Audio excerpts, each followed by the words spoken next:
जय माता दी। नवरात्रि के 8वें दिन माता महागौरी की पूजा की जाती है। इन्हें दुर्गा माता का 8वां स्वरूप माना जाता है।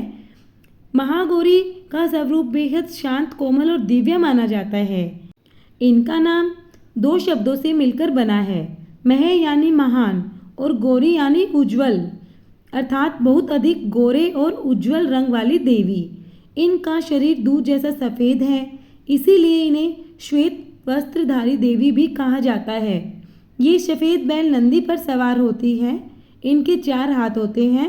एक हाथ में त्रिशूल होता है, दूसरे में डमरू और एक हाथ वरमुद्रा में और एक हाथ अभय मुद्रा में। मान्यता है कि माता का ये स्वरूप श्वेत वर्ण का है। कई घरों में अष्टमी तिथि पर कन्या पूजन कराया जाता है और इसी के साथ कई भक्त अष्टमी तिथि के दिन ही व्रत का पारण करते हैं। यदि किसी के विवाह में बाधाएं आ रही हैं तो माता महागौरी की पूजा आराधना करें। ऐसा करने से उसकी समस्या तुरंत दूर हो सकती है। जिसकी कुंडली में विवाह से संबंधित कोई भी परेशानी हो तो माता महागौरी की उपासना अवश्य करें। माता महागौरी की उपासना से विवाह में आने वाली परेशानियां दूर होती है। विवाह के योग शीघ्र बनते हैं। आइए अब जानते हैं माँ दुर्गा के 8वें स्वरूप माता महागौरी की कथा। पुरानी कथाओं के अनुसार माता पार्वती ने भगवान शिव को पाने के लिए कठिन तपस्या की थी। हजारों वर्ष तक माता पार्वती ने अन्न जल ग्रहण नहीं किया था, जिससे उनका शरीर काला पड़ गया। माता पार्वती की तपस्या से प्रसन्न होकर भोलेनाथ ने उन्हें पत्नी के रूप में स्वीकार किया और गंगाजल उन पर डालकर उनको कांतिमान बनाया। उनका शरीर फिर से सुंदर श्वेत हो गया, जैसे शंख चंद्रमा कुंद का फूल होता है। अपने इस श्वेत और तेजस्वी रूप के कारण इनको महागौरी कहा जाता है।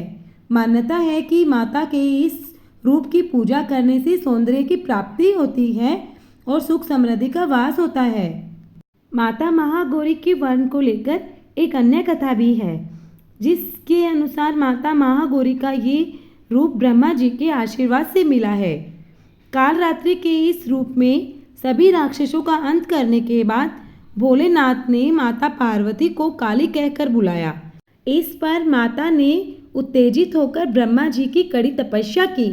उनकी तपस्या से प्रसन्न होकर ब्रह्मा जी ने माता पार्वती को साक्षात दर्शन दिए और ब्रह्मा जी ने माता पार्वती को मानसरोवर में स्नान करने को कहा, जिससे उनका शरीर दूध की तरह सफ़ेद हो गया। माता के इसी स्वरूप को महागौरी कहा गया है। माता काल रात्रि का स्वरूप जितना भयंकर है, उतना ही माता महागौरी का स्वरूप शांत और दृष्टिगत है। अष्टमी तिथि को इनकी पूजा करने से सभी मनोकामनाएं पूर्ण होती है। ब्रह्म मुहूर्त में उठकर स्नान आदि से निर्वत होकर स्वस्थ वस्त्र पहने और माता का जप करें। उसके बाद पूजा स्थल पर गंगा जल से छिड़काव करें।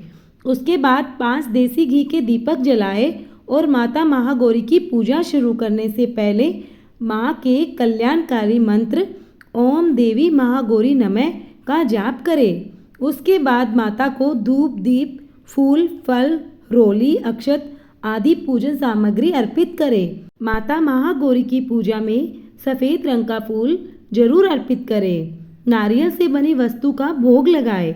माता की पूजा में भक्तों को लाल गुलाबी वस्त्र धारण करने चाहिए।